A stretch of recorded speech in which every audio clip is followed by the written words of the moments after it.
Nous sommes le jeudi 7 avril 2016 et il est 6h34 dans nos studios. Toutes nos excuses pour ces 4 minutes de retard.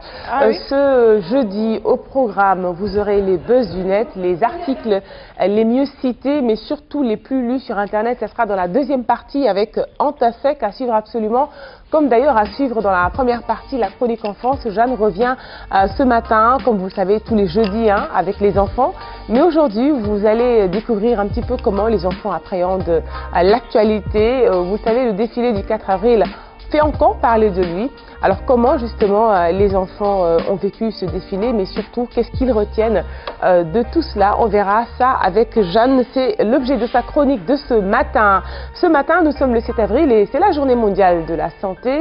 Et pour l'occasion, nous avons invité un médecin, un diabétologue. Il s'agit du docteur Marika qui est déjà présent sur ce plateau. C'est vrai que les médecins sont ponctuels. Bonjour docteur. Bonjour.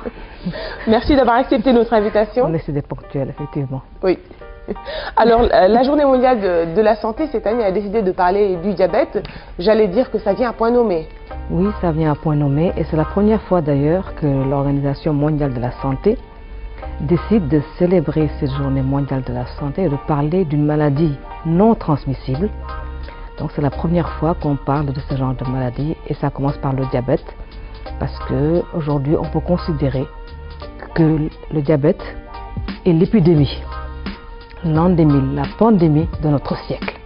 Absolument, et on va parler à 7 heures exactement avec Alioune Belarakan qui est déjà sur ce plateau. Bonjour Alioune. Bonjour, Comment Nafi. ça va? Ça va. Effectivement, le diabète, on en parle beaucoup, mais surtout, ça fait partie finalement des maladies sournoises parce qu'on peut l'avoir pendant très longtemps sans pour autant le savoir. Il peut être carrément une maladie silencieuse, le diabète, comme l'a si bien dit, remarqué en tout cas le docteur, parce que tout simplement, on peut vivre longtemps sans se rendre compte qu'on est en vérité diabétique, même s'il y a des symptômes peut-être qui sont là, mais si on n'est pas assez outillé, si on est profane comme bon nombre de Sénégalais d'ailleurs, parce que ce n'est pas médecin qui veut, donc si on ne va pas directement dans la structure sanitaire la plus proche pour faire un test, mais on peut du jour au lendemain tomber raide mort comme on dit, parce que tout simplement voilà, c'est une maladie sournoise et donc d'où l'intérêt de communiquer sur ça, sur le diabète, parce que au-delà c'est surtout les conséquences du diabète qui sont dramatiques pour les personnes touchées, mais aussi pour toutes les cellules familiales dans lesquelles se trouve peut-être un diabétique. Absolument, et surtout c'est une maladie évidemment qu'on peut éviter, même si par ailleurs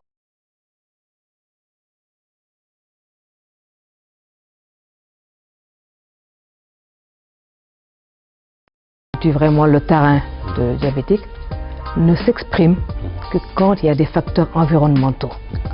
Très important. Merci, on en parlera. Donc dans la première partie, on parlera aussi dans la première partie de la chronique archive, on revient sur un art, une fois n'est pas coutume dans la chronique archive, un art, le cirque social. Bonjour Alioune Diop. Bonjour Nafissatou. Comment ça va? Ça va, ça se passe très bien. Alors notamment à travers Scène Cirque, donc le cirque qui fait partie des 6e arts. Oui, comme le théâtre et la danse, c'est le 6e art, c'est les arts de la scène. On va parler du cirque social, comment avec cet art, on arrive à réinsérer des jeunes en situation difficile. C'est un cirque qui était en Éthiopie, où s'est déroulé le premier festival de cirque social. On va revenir sur tous ces aspects. Absolument, ça sera dans la première partie. Jeanne, j'avais déjà annoncé sa chronique, mais bonjour Jeanne. Bonjour Nafi. Alors, les enfants, que retiennent-ils du défilé du 4 avril en 2 mots? Alors, pour la majorité, c'est la prestation des majorettes, les autorités qui étaient sur place, mais bon, comme d'habitude, j'ai essayé de leur tirer des informations, surtout de connaître, essayer de savoir la définition quand même qu'ils donnent à ce défilé, c'est quoi une indépendance, voilà, ce sont les questions que j'ai eu à poser à des enfants et on va découvrir également dans les images qu'il y a beaucoup d'enfants dans les régions comme à Dakar qui ont eu à aller dans les boulevards ou dans les places, en tout cas sur les places symboliques pour suivre ce défilé. Intéressant à suivre. Allez, je vous déroule le reste du menu. Évidemment, la page actu avec le flash, la revue des titres, mais aussi le journal. Et puis surtout, n'oubliez pas la minute gag. On n'en est pas encore là. Je vous propose de démarrer en douceur avec la chronique horoscope. Et elle est signée Nafissa Sayer. Bélier, vous n'êtes pas assez vigilant aux personnes qui vous approchent. Aviez-vous vu qu'il y a souvent de l'intérêt? Et peut-être trouvez-vous un intérêt avec des personnes qui ne sont pas de votre niveau pour avoir à leur apprendre quelque chose. Taureau, ce sera plutôt au niveau physique que vous serez épuisé. Vous lâcherez les tensions accumulées. Gardez cet esprit positif et votre sens de l'initiative, car cela vous attirera le meilleur. Gémeaux, ce qui fait la différence, c'est votre côté ambigu. Lorsque l'on cherche à tester notre pouvoir de séduction en faisant passer ça pour de l'amitié, il y a de fortes chances que l'on se prenne les pieds dans le tapis. Cancer, vous avez effectué une grande transformation et ce fut non sans courage que vous avez bravé tous les obstacles qui se sont dressés devant vous. Tout cela participe à votre construction émotionnelle et psychologique. Vous pouvez être fier de vous. Lion, il y a des situations particulièrement inconfortables et tout laisse à penser que vous ne voyez pas les choses venir. À force de vouloir tout, on finit par tout perdre. Ne vous éparpillez pas au gré des sentiments des autres. Vierge, il est important que vous puissiez aussi vous déconnecter de votre travail, histoire de souffler. Vous ne vous rendez pas compte que vous vous épuisiez et ne profitez de votre vie qu'à moitié. Restez présent à vos besoins. Balance, il y aura de meilleurs moments certes, mais tout a une signification dans la vie. Le plus vite, vous comprendrez la dynamique qui vous anime et que vous accepterez enfin de rencontrer vos démons. Le plus vite, vous trouverez votre source intérieure. Scorpion, ce n'est pas vraiment le moment de provoquer le destin, car Mars se trouvant dans votre signe en carré au soleil. Tout cela pourrait bien vous réserver une farce dont vous vous rappellerez pour un moment. Sagittaire, Saturne séjournant toujours dans votre signe. Vos projets peuvent s'inscrire dans la durée, mais ce ne sera pas sans obstacle. Armez-vous de patience et de ténacité et vous pourrez espérer une belle réussite. Capricorne, on vous demande une certaine assiduité et d'être attentif à l'impact de vos paroles sur les autres. Dites-vous que tout le monde est respectable, autant que vous. Vous en verrez votre vie changer dans bien des domaines. Verseau, la patience est une qualité à rencontrer et à intégrer surtout. Lorsque les autres n'avancent pas vraiment comme on veut, c'est là que votre vraie personnalité apparaît. À bon entendeur, n'est-ce pas? Poisson, être le 12e signe est synonyme d'évaluation du plus haut niveau. Il y a souvent des réjouissances très fortes et une tranquillité de vie pour ceux qui ont accompli leur destinée en ce sens. Profitez de ce qui vous est donné. C'était tout pour votre horoscope du jour. Excellente journée. Excellente journée à toi, Nafisa Ayer. D'ailleurs, on te retrouvera dans la deuxième partie. Tu nous parleras de peau grasse et comment faire pour ne pas souffrir justement de cela. Alors, je ne sais pas si avoir une peau grasse, c'est une maladie, non? Non, non, c'est une constitution. C'est comme celui qui est noir, l'autre clair, c'est tout. Mais ce n'est pas si terrible que ça, hein? D'accord. Bon, ok, très bien. Merci, docteur, de nous rassurer. Allez, on ouvre la page actu. Fanta Badji est là pour le flash. Bonjour, Fanta. Bonjour, Nafi. Ça va? Ça va très bien. Malheureusement, on ne va pas voir tes chaussures, mais elles sont très, très belles. Moi, j'ai la chance de les voir. Merci quand même. C'est parti pour tes titres. Voilà.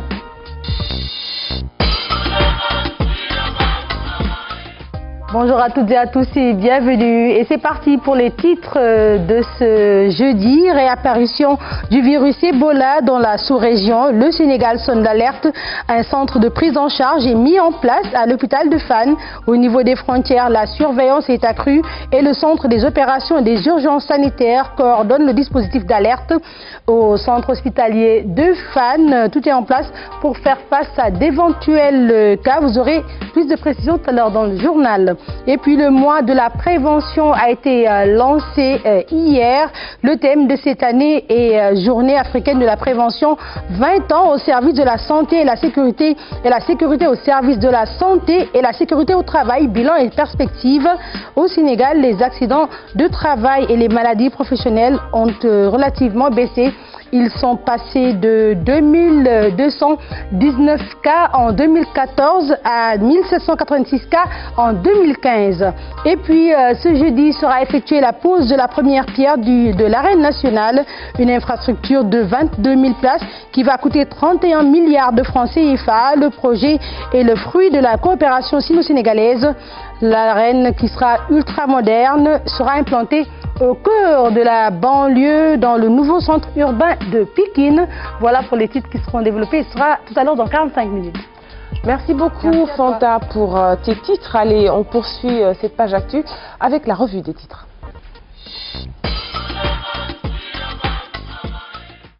Une revue des titres que nous démarrons avec nos confrères du service public Le Soleil.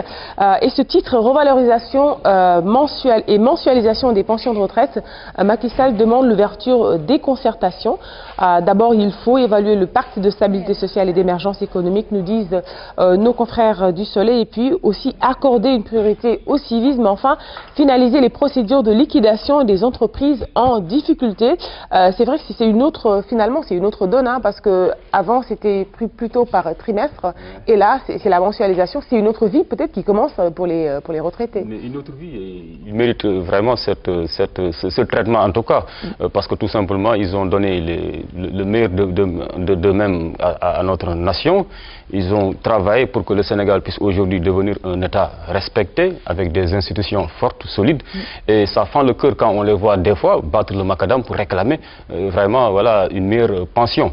Donc si aujourd'hui le président de la République a donné une telle instruction pour qu'on puisse revoir à la hausse maintenant ces pensions-là qu'ils perçoivent, et puis même les mensualiser, je me dis qu'en soi c'est une très bonne nouvelle, parce qu'ils méritent quand même notre respect. C'est pas n'importe qui, ce sont eux qui ont porté le Sénégal à bout de bras, et aujourd'hui si nous, vous, moi et voilà nos invités, voilà tous ceux-là qui participent à cette émission sont sur ce plateau, c'est grâce à eux. C'est grâce absolument, et on leur doit beaucoup de respect. On poursuit cette une du Soleil avec la crise universitaire et le médiateur de la République qui parle. Alioune Badara Cissé invite le gouvernement et les syndicats à la négociation. Et puis cette une, avant de terminer, un titre, pardon, c'est pas la une du Soleil, le Sénégal et la Mauritanie de futurs exportateurs de gaz. Thomas Golembeski de Cosmos parle dans les colonnes du Soleil. On poursuit cette revue des titres avec la Tribune. Chernia et Teranga, union des groupements de chauffeurs. Macky n'a qu'à nous laisser nous occuper de jamais, disent les chauffeurs. Hein. Donc on doit aller jusqu'au bout avec la Gambie. Voilà ce qu'on peut lire à la une de la Tribune. On poursuit la une des journaux avec l'As quotidien qui nous délivre ou nous livre un secret. C'est selon gestion opaque, népotisme, absence d'état financier, la nébuleuse AHS. Alors AHS, c'est l'agence qui s'occupe de tout ce qui est transport des bagages. Finalement, c'est une grosse machine à l'aéroport. Hein. Ouais, c'est une très grosse machine, oui. Hein, très indispensable pour le bon fonctionnement en tout cas de nos aéroports. Tout à fait. Et voilà, bon, après on va voir ce que cela va donner avec ce titre. Le titre n'en dit pas davantage, avec voilà. Un point d'exclamation, donc nous aussi, on se doit d'être prudents. Et à l'école de journalisme, d'ailleurs, c'était pour ça, n'est-ce pas, Jeanne, hein? Donc, et je pense qu'il faut prendre aussi. Bon, on fait une revue des titres. Hein, on nous dit que le titre doit être incitatif. Donc, incitatif, ça incite à acheter, voilà. Et puis le contenu aussi, hein, parfois vous ouvrez et vous ne trouvez pas l'information qui vous a poussé, ou bien le titre qui vous a poussé ou vous a amené à acheter le quotidien. Mais vous aurez déjà acheté, ça sera déjà ça pour le... C'est du marketing ou c'est seulement... plus du marketing hein, que autre chose. Hein. Bah, parce que si on fait un tel titre, l'accroche dans le jargon journalistique, c'est quand même pour vendre l'information. Maintenant, il faudra peut-être acheter le journal pour en savoir davantage. Mais comme on fait une revue des titres et pas une revue de presse, on ne peut pas en savoir davantage. Quoi. Donc peut-être à la sorte de l'émission, on va acheter le journal. Alors là, c'est des points de vue de journalistes sur les titres qu'on fait. En fait, c'est nous-mêmes. Hein. Est-ce que tu penses finalement que les titres, c'est juste fait pour acheter les journaux? Non, je ne pense pas quand même. Hein. Je crois que c'est du sérieux. À mon avis, hein, c'est du sérieux. C'est après mûre réflexion qu'on propose des titres. on dit souvent qu'on ne retrouve pas l'information qu'il fallait dedans, mais moi je trouve le contraire. Okay. J'arrive toujours à tirer quelque chose à partir d'un titre, et si je parcours le traitement de fond, je suis souvent satisfait quand même. C'est un journaliste chevronné qui parle, il a le dernier mot. On termine la une des journaux avec grand place. Abdoulaye Khouma diagnostique le mal du SAES. Un syndicaliste candidat en 2019 est un prof qui a avoué sa folie. Bon, je ne sais pas, en tout cas les syndicalistes se crêpent le chignon entre eux. Alors on termine avec la grande une de Grand Place, libération de Karim Wade, retrouvailles Macky Idi, Jules Diop pour la médiation. Voilà, des titres à lire à la une de nos quotidiens. Merci d'avoir suivi. On poursuit ce magazine avec la chronique Gym. L'exercice combo, c'est une succession d'exercices. Évidemment, par certains exercices, vous avez l'habitude de les voir et d'autres non. Mais toujours est-il que c'est des découvertes avec le professeur Ba qui va donc nous dire exactement un petit mot avant de démarrer sur l'exercice combo. C'est une combinaison d'exercices qui constitue un travail de résistance-intensité. Donc qui est très intéressant à tous les niveaux. Une super combinaison. Alors professeur Ba, cet exercice, il est spectaculaire. Hein? Voilà. Donc là, il y aura une combinaison de tous les exercices. Donc là, il y a le squat, on fait le squat et en même temps, vous voyez, il descend, il a une charge avec lui.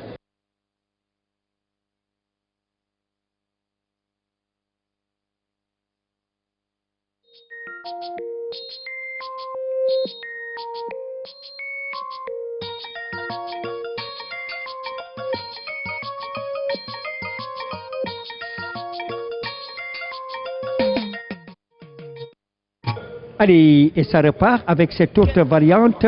Et donc voilà, avec justement ces pas qui sont amenés vers le haut. Et là, ça fait partie également des variantes, surtout avec cet exercice combo dont on a parlé tout à l'heure. Alors regardez, avec, alors croyez-moi, ces poids, c'est du lourd, hein, c'est du lourd véritablement avec ce poids. Mais là, c'est vrai que quand on regarde, on ne le sent pas. Mais avec justement le proposer à cet exercice, croyez-moi, évidemment pas du tout facile. Hein.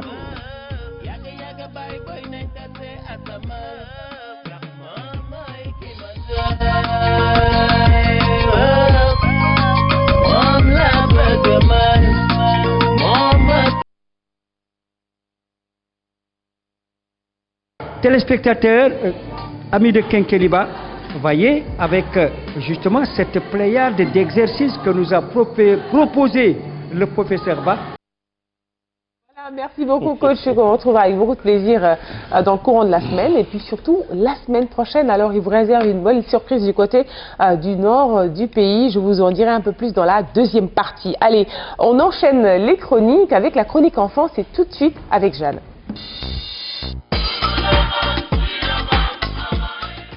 Jeanne, que j'invite à me rejoindre sur ce plateau, on va beaucoup parler des enfants ce matin. On va aussi un peu sourire, hein, parce que voilà, ils ont une certaine vision des choses, c'est normal. Ils n'ont pas encore cette maturité. Et aussi, il faut le dire, ils peuvent subir l'actualité. Hein. Donc, c'est ce qu'on va découvrir dans tes éléments. Mais déjà, dis-nous, comment tu as pensé à ce sujet? Alors, j'étais toujours dans la ferveur, comme on dit, dans la dynamique du 4 avril, du défilé, que nous avons tous suivi avec beaucoup d'attention et de fierté, hein, parce qu'avant tout, nous sommes des patriotes, des citoyens sénégalais, et parfois, voir quand même le défilé, subir ce défilé, cela fait toujours un plaisir. Et c'est certainement le plaisir qui est aussi partagé, hein, par ces enfants qui ont suivi eux aussi à leur manière. Il y en a même qui n'ont pas suivi, parce que vous savez, ce que beaucoup ne savent pas, les enfants sont très occupés. Ah ouais? Oui. Ils sont très occupés parce que voilà, si certains pensent qu'ils doivent aller peut-être dans le quartier jouer au football pour les garçons, pour les filles sont les petites poupées, on imagine une maison avec papa, maman et les enfants. Alors c'est un autre univers, voilà. Donc chacun cherche à sa manière d'occuper sa journée, donc il est arrivé à certains enfants de ne pas suivre ce défilé, mais quand même d'autres ont sont allés sur les places symboliques, en tout cas ici au boulevard Général de Gaulle.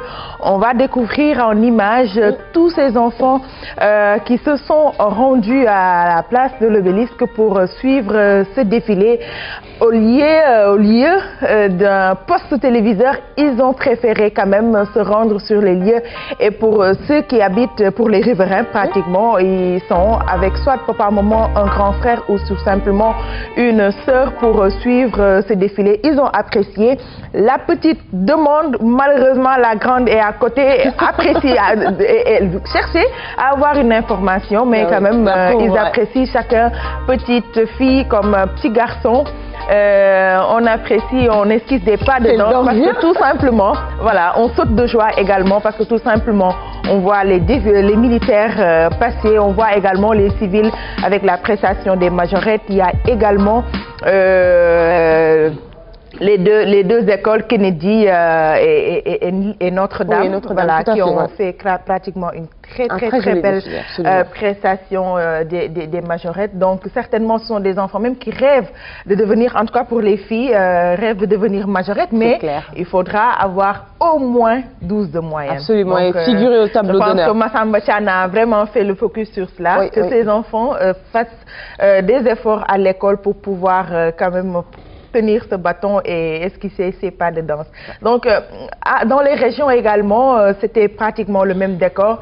Généralement, ce que l'on montre, c'est le défilé militaire, ce sont les grandes personnes ou parfois même les autorités, mais nos caméramans quand même ont eu la présence d'esprit de montrer ces petits bouts de chou qui se sont tous rendus sur les lieux pour voir et si vous voulez apprécier ce défilé. Dans les régions, que ce soit à Kaffrine, on va découvrir toujours en images, à Kolda, à Tamba même, on a vu les enfants talibés qui ont défilé, ce que nos confrères n'ont pas quand même laissé échapper. Ils ont montré ça et sur un site internet même, on voyait les enfants en bleu avec leur pratiquement peau en bandoulière pour montrer qu'eux aussi, ils font partie du Sénégal et c'est pas un travail, c'est vrai, mais bon. On a quand même intégré cet aspect pour pouvoir peut-être même donner une information livrée pour dire que ces enfants peuvent faire mieux que prendre un pot, avoir un pot en bandoulière et aller quémander. Donc je pense que c'est ce qu'on pouvait retenir, mais on a quand même eu l'occasion de voir certains enfants ici à la RTS pour un peu jauger, si vous voulez, leur état d'esprit et voir comment ils apprécient, comment ils ont vécu et quelles sont les définitions qu'on donne par exemple à l'indépendance, un défilé, quelles sont les autorités qui étaient philosophique, présentes. tout ça. On a essayé. Et suivi le défilé? Non. Pourquoi? Parce que j'étais à l'école. Mais j'ai vu la prestation des majorettes et la défilé. Et le défilé des militaires. Matouba, est-ce que vous savez quand est-ce qu'on a fêté notre indépendance? Oui. C'était quand? 1860. 1860 ou 1960? 1960. D'accord. La date, c'est quand est-ce? Le 31 mars, le 1er avril ou bien? Le 4 avril. Le 4 avril. C'est quoi l'indépendance? La fête de l'indépendance, c'est quoi? L'indépendance, c'est bien passé. Nous sommes contents vraiment. Grâce à ça, notre pays est développé. Je suis très heureuse. Et pourquoi on fête l'indépendance? Pourquoi on fait un défilé? Pour montrer quoi? Pour montrer notre pays. Notre pays? Oui. Et quoi? Notre pays et on monte notre drapeau parce que le Sénégal est très développé. Très développé. D'accord. Mais quand les militaires défilent, ils défilent devant qui? Qui était là-bas? Quelles sont les autorités qui étaient sur place? C'est le président. Quand est-ce qu'on a fêté l'indépendance? À quelle date? 1960. Qu'on a eu l'indépendance. Ok, quand est-ce qu'on l'a célébré? Récemment. On l'a fêté quand? Le 4 avril. Le 4 avril. Ils s'en sont bien sortis, sauf que peut-être notre future Christine Lagarde nous parle de pays très développés. La vérité sur la bouche des enfants, peut-être qu'un jour on aura l'occasion d'être très développés. Très développé. Moi, c'est le trait quand même qui m'a un peu... voilà.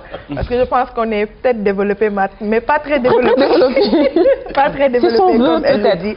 C'est son souhait et on dit machallah, on aimerait quand même vraiment avoir ce degré de développement comme tel qu'elle le décrit. Alors, on voulait peut-être montrer ou bien avoir ces informations soutirées pour voir un peu comment les enfants quand même apprécient ou bien comment ils comprennent ce défilé. Bon, moi je n'étais pas satisfaite quand même. Mais c'est un appel en même temps que je lance à tous les instituteurs, quelle que soit la nature ou bien le profil de l'établissement, qu'il soit privé, public, laïque, je ne sais pas, franco-arabe, privé catholique, que l'on mette en avant quand même ces valeurs, ces informations qui nous rappellent, qui nous renvoient à la République, à la nation, parce qu'il y a des notions de base. Donc il faut que les enfants sachent dès le bas âge pourquoi on célèbre le 4 avril, c'est quoi un drapeau, quelles sont les couleurs. Et récemment, on a fait une interview où on demandait aux enfants c'est quoi un référendum, quels sont les types d'élections que nous avons. Donc, ces écoles, ces informations, ces leçons civiques plutôt, doivent être quand même toujours mises en avant pour que ces enfants puissent être demain de bons citoyens. C'est-à-dire le droit d'aller voter. Finalement, est-ce qu'on n'arrivera pas à un stade où on dira devoir maintenant, obligatoirement on doit aller voter? Parce qu'il y a beaucoup de Sénégalais qui te disent non, je ne veux pas. Donc moi je dis que ça c'est dès le bas âge qu'on inculque à l'enfant que vous avez le devoir d'aller voter. Même si aujourd'hui on en limite juste aux 3, c'est un devoir ou un devoir citoyen. Il faut aller, c'est plus même qu'une obligation, hein, il faut aller le faire. Donc je pense que dès le bas âge, si on parvient à mettre ou bien à faire comprendre ou à inculquer à un enfant toutes ces valeurs, toutes ces notions, c'est parti, on aura de très bons citoyens. Absolument. Pour être dans un pays très développé comme elle le dit. Comme l'a dit notre future Christine Lagarde. C'est une excellente chose et tu as soulevé une question importante. Il s'agissait de voir un petit peu si aussi les médias finalement incluaient les enfants dans le programme, parce que même dans les micro-trottoirs parfois on pose la question aux adultes mais on ne demande pas aux enfants alors que ce sont des citoyens à part entière. Et même s'ils n'ont pas encore le droit de voter, d'aller voter parce qu'ils sont encore jeunes, ils ont leur mot, n'est-ce pas, Alioune Diop, ils peuvent dire leur mot sur le déroulement des programmes du gouvernement, etc. Oui, ils peuvent donner des idées aux parents, aux plus âgés. Hein, c'est des jeunes, mais comme vous l'avez dit, la vérité sort toujours de la bouche d'un enfant. Mais des fois de façon spontanée, certes, mais des fois de façon réfléchie aussi. Ils peuvent donner de bonnes idées. Merci beaucoup Jeanne pour cette chronique. Allez, on va poursuivre à 7h01. Le magazine, on ouvre la première page invitée avec le docteur Marika. Voilà, donc on me souffle plutôt qu'on va d'abord parler des archives. C'est vrai que c'est le conducteur. Bon, j'ai vraiment pas regardé le conducteur. Allez, le archive, c'est tout de suite avec Alioune Diop. Alioune Diop que j'appelle à me rejoindre sur ce plateau. Alors on va parler de cirque social, le cirque social du Sénégal qui a fait, on va dire un long périple. Ils ont fait deux pays africains, enfin l'Éthiopie plutôt. Ouais, donc ils étaient bien sûr. Avec Saint-Cirque, voilà. Donc ils étaient sur la corne dans la corne de l'Afrique. Voilà. Oui. Donc c'est le cirque, pour parler du cirque social, je vous le disais, le cirque est un art à part entière, puisqu'on l'aligne dans le 6e art. Les arts de la scène. Les arts de la scène, voilà. Le cirque, le théâtre, la danse. Et là, nous allons parler de cirque social pour expliquer un peu comment, à partir de cet art, on arrive à réinsérer des jeunes en situation difficile ou des jeunes qui n'ont pas connu un parcours scolaire normal. Donc, éduquer à travers l'art, sensibiliser à travers l'art, à travers le cirque, surtout par rapport à ces jeunes, comme je l'ai dit tout à l'heure, qu'il faut réinsérer. Et Sen Cirque, c'est ça le rôle de Sen Cirque. aujourd'hui, qui représente le Sénégal. On a parlé de l'Éthiopie, c'est vrai. Le premier festival de cirque social s'est déroulé à Addis Abeba au mois de décembre. Mais avant cela, Sen Cirque était à Paris aussi, dans le cadre du tandem Paris-Dakar, avec Khalifa Sall et Bertrand Delanoë à l'époque, maire de Paris, qui avait organisé justement ce tandem aller-retour. Je pense avec à Omar Diop, décédé. Oumar Ndao, pardon. Un grand acteur de ce tandem, décédé qui a joué il y a quelques années. Un rôle déterminant, c'est vrai. Alors, nous allons revenir un peu sur Sen Cirque en Éthiopie, avec des interviews du coordonnateur Boubacar Tal, mais aussi du jeune qui a initié Sen Cirque, c'est Mamadou. Nous allons voir tout cela dès le retour d'Addis Abeba. Place that, taste that, chase rap ill. When I rock that, I do ill. I've got skills, not run of the mill. Told you before, I ain't never gonna fail. Blaze that up, we can raise that up. Sedate the rhyme, don't pour it straight in the cup. Yo, drink it down. Sen Cirque est né en 2006 dans un endroit qui s'appelle l'Empire des Enfants, qui est un endroit, un refuge pour les enfants de la rue, qui se trouve à la Médina, à Dakar. C'est une association à but non lucratif qui a été créée pour venir en aide aux enfants défavorisés, les enfants qui sont en difficulté ou dans des familles pauvres. L'Empire des Enfants était le premier lieu où on a trouvé un circassien qui se trouve être Modou, et ça s'appelait le cirque de Modou au départ. Il était seul, il faisait le clown, il était jeune. La façon qu'il a changé ma vie, c'est quelque chose de grand, quoi, parce qu'avant j'étais trop timide, je ne pouvais pas parler devant les gens, et j'avais beaucoup d'énergie, mais je ne savais pas comment canaliser mon énergie. Et petit à petit, Sen Cirque s'est agrandi et ils ont eu une troupe de cirque en recrutant des enfants des autres quartiers. J'ai déjà fait des tournées en Sénégal. En même temps, aller dans les hôpitaux, faire des clowns dans les hôpitaux pour les enfants malades, aller dans les centres qui accueillent les enfants qui ont des problèmes.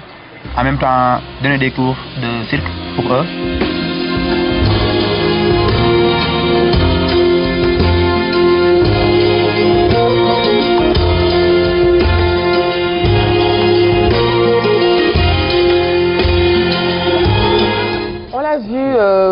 Déjà une grande souplesse. Oui, franchement. Et ça joue aussi finalement de tout ce qui est maîtrise du corps, mais aussi de l'esprit. On ne peut pas être souple si on ne joue pas de toutes ses facultés mentales.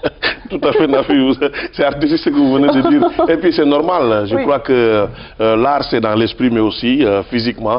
On peut parler d'art, quoi. Effectivement, c'est des acrobates. Et une fille qui fait ses prouesses physiques, corporelles, je crois que c'est à saluer. Et tout cela intègre justement les spectacles de Sen Cirque. C'est un spectacle fusion. Des fois on parle de spectacle totalement, on parle de spectacle de fusion avec de la musique, de l'acrobatie, avec des jongleurs qui interviennent, des danseurs qui interviennent. Un spectacle fusion, et ça fait partie de la particularité de Sen Cirque, comme on a l'habitude de le dire, qui arrive à combiner l'utile à l'agréable.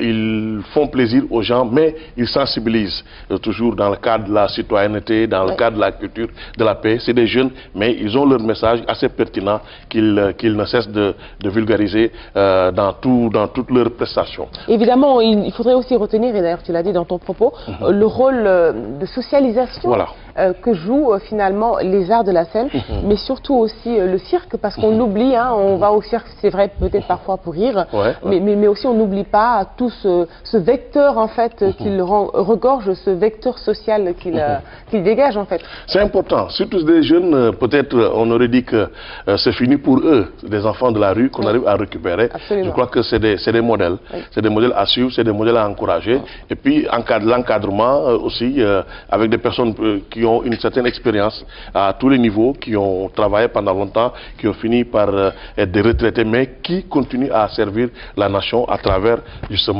l'encadrement des jeunes à travers Sen Cirque. On peut regarder encore un autre élément toujours tiré de ce périple ou de ce voyage à Addis Abeba en Éthiopie. Et puis aussi, tout à l'heure déjà, en fait, on verra aussi dans cet élément le langage corporel, parce qu'il y a le langage comme ça, mais aussi on peut parler avec son corps. Mais avec son corps. Et parfois c'est encore plus expressif. expressif. C'est plus expressif, on s'en rend compte si c'est le théâtre. Oui. Certes, c'est un autre jeu. Le cirque aussi, c'est tout un langage pour s'adresser aux gens. Effectivement, la souplesse du corps, les prouesses, les capacités à faire de son corps ce que l'on veut, c'est des messages particuliers, il faut le reconnaître. La maîtrise du corps, ensuite, voilà. Ce deuxième élément de scène-cirque.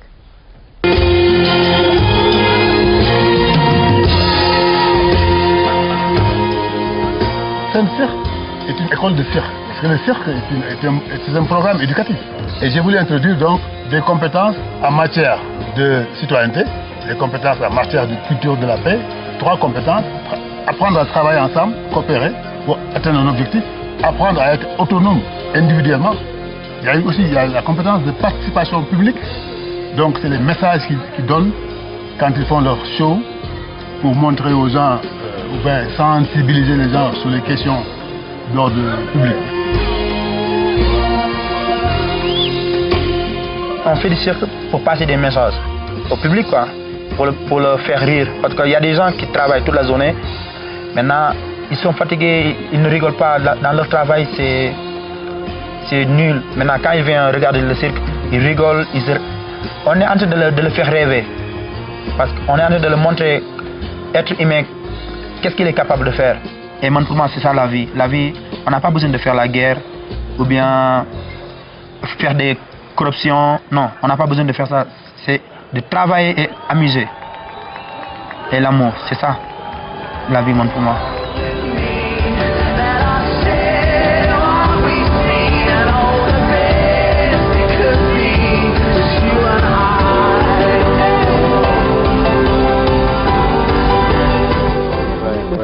Oui, on parlait de sport avec le docteur Marika, parce qu'effectivement, de toute façon, en parlant du diabète, on parlera forcément du sport. D'ailleurs, on n'en est pas loin, parce que le cirque, c'est du sport. Ah oui. C'est du sport. Moi, je vois, je ne sais pas si j'arriverai un jour à faire un tour de cirque, non. Un tour de, je ne sais pas, non. C'est beaucoup d'efforts physiques.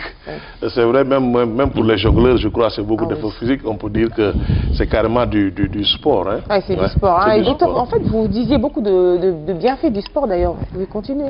L'activité physique, on en parlera, je pense, tout à l'heure. Oui. Parce que ça doit faire partie de notre quotidien. Surtout nous, Sénégalais. Nous favoriser donc notre surpoids et puis obésité.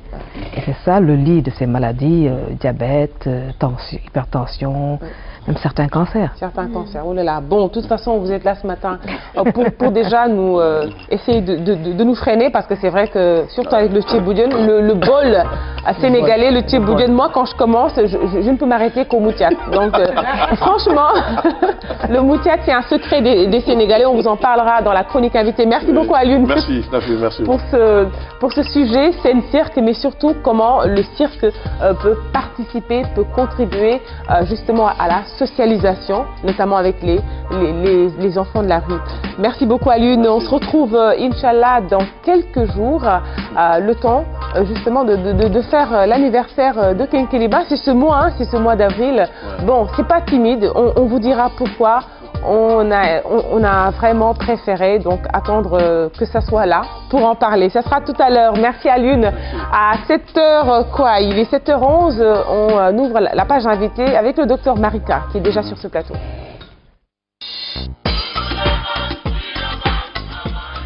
Docteur Marika qui est là, elle est le chef de la division de la lutte contre les maladies non transmissibles au ministère de la Santé et de l'Action sociale. Et aussi, surtout, vous êtes diabétologue et vous êtes là pour nous parler de la Journée mondiale de la santé. Et Dieu sait que chaque jour maintenant au Sénégal, on peut croiser facilement un diabétique, un ami, un proche, quelqu'un qui vous dit voilà, je viens juste d'être mis au courant de mon état de diabétique.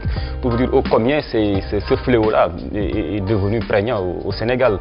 Alors docteur, qu'est-ce qui explique cette recrudescence du diabète au Sénégal? C'est une progression qui est là, que nous avons senti depuis plusieurs années. Je peux donner l'exemple de ce qui se passe au centre Marc Sankalé, où je travaille. Dans les années 80, ou un peu avant, dans les années 80, on avait à peu près 100 ou 200 diabétiques par an, nouveaux diabétiques qu'on nous envoyait. À partir de l'an 2000, on est passé à 2000 à 2500 nouveaux cas. Or, je donne l'exemple d'un centre. Parce qu'en ce moment, les diabétiques sont vus et pris en charge aussi bien dans le privé que dans le public, mais aussi sur toute l'étendue du territoire. Et cette progression, on l'a senti, on en a parlé depuis très longtemps, et c'est maintenant qu'elle nous arrive vraiment, je peux dire, à la figure. Hein. Et c'est quelque chose de général, le Sénégal n'échappe pas, ne peut même pas échapper à cela, c'est la pandémie du siècle. Et il faut qu'on en parle parce que, tout simplement, pour la sensibilisation, le diabète qui est vraiment, dont on parle, hein, qui est vraiment la pandémie de notre siècle, c'est le diabète de type 2. C'est le diabète de l'adulte, qui survient à partir vers 40 ans et plus tard. Ce diabète reconnaît des facteurs. On sait qu'il y a des facteurs qui le favorisent. Donc si nous parlons à notre population en lui montrant, écoutez, si vous êtes dans ce cas-là, vous devez faire attention et lui montrer comment faire attention, ces personnes-là ne seront pas diabétiques. Et c'est ça notre rôle, c'est la prévention. Alors, quels sont ces facteurs-là qui favorisent le diabète? Quelles sont les causes du diabète? Les facteurs favorisants, pour le diabète de type 2, le premier est un facteur qui n'est pas évitable, c'est l'âge. C'est-à-dire que nous tous, ici présents, nous pouvons être diabétiques à partir de 40 ans. Alors, on ne peut pas agir sur l'âge, au contraire, on voudrait que la population ait une grande espérance de vie. Et nous prions tous pour vivre longtemps. Alors il y a par contre d'autres facteurs qu'on peut éviter.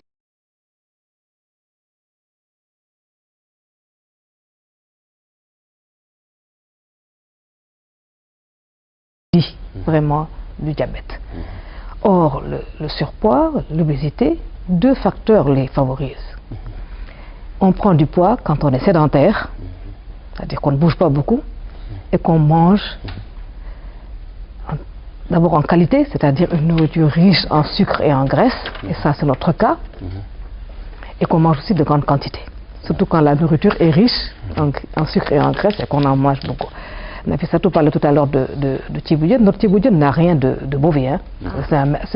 C'est un plat qui est équilibré. Je suis rassurée. Parce que le tiboudienne, il y a du sucre, c'est-à-dire le riz, il y a des légumes, il y a du poisson. Donc en termes de composition, notre tiboudienne est bien équilibrée. Mais c'est peut-être notre façon de le cuisiner et notre façon de le manger qui pose problème. Si vous mettez beaucoup d'huile, il est particulièrement gras, alors qu'il y a aussi du gras dans le poisson et autres. Si en plus de cela, vous le mangez en quantité extraordinaire, donc il faudrait donc faire un petit boudin dans les règles de l'art, et il faudrait aussi le manger comment?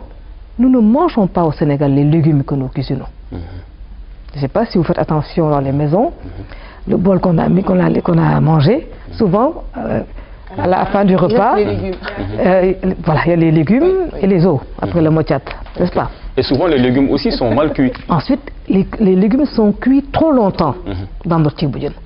En 10 minutes, vous pouvez enlever vos légumes. Ils sont parfumés, ils ont parfumé votre tiep et ils sont comestibles, c'est-à-dire un peu al dente. Ils sont meilleurs comme cela. Mais si vous les laissez dans la sauce pendant 1 heure de temps, vraiment, voilà. Donc, notre alimentation va nous poser des problèmes. Il faut donc qu'on maîtrise notre poids. C'est le premier facteur de diabète, le surpoids et l'obésité.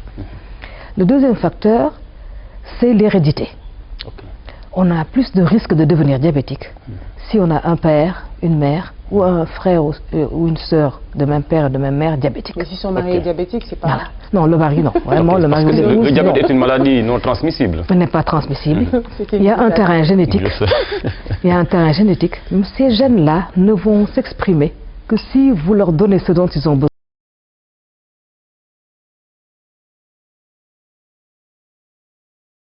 Et que vous êtes sédentaire. Ok. Et, docteur, quelles en sont maintenant les conséquences là, vous venez donc, je n'ai pas fini avec les facteurs de risque, donc, il y en a encore. Allons-y alors. Alors, la femme qui a eu dans sa vie un enfant, à la naissance qui a pesé 4 kilos, elle a des risques de devenir diabétique avant de... Si elle a eu des enfants aussi très petits à la naissance, moins de 2,7 kg, c'est aussi un facteur. Donc ça veut dire que ces femmes, quand c'est connu, doivent être surveillées. Mais pas surveillées comme ça, disant de faire des glycémies, mais lui donner aussi les moyens de ne pas grossir. D'accord. D'accord. Les personnes aussi qui sont hypertendues, qui ont ce qu'on appelle des troubles des graisses, cholestérol, on en parle tout le temps. Aussi, il faut les surveiller. C'est un lit pour devenir diabétique. Et un dernier facteur qui nous est propre, enfin en Afrique et en particulier au Sénégal, je reviens aux femmes, c'est le khessal. Favorise le diabète et l'hypertension artérielle et bien sûr les cancers de la peau.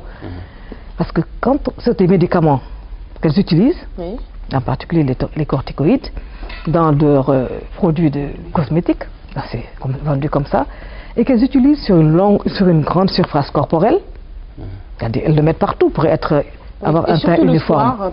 Et partout, et à longueur de journée, à longueur d'année. Et en fin de compte, ça équivaut à vous faire des piqûres de corticoïdes.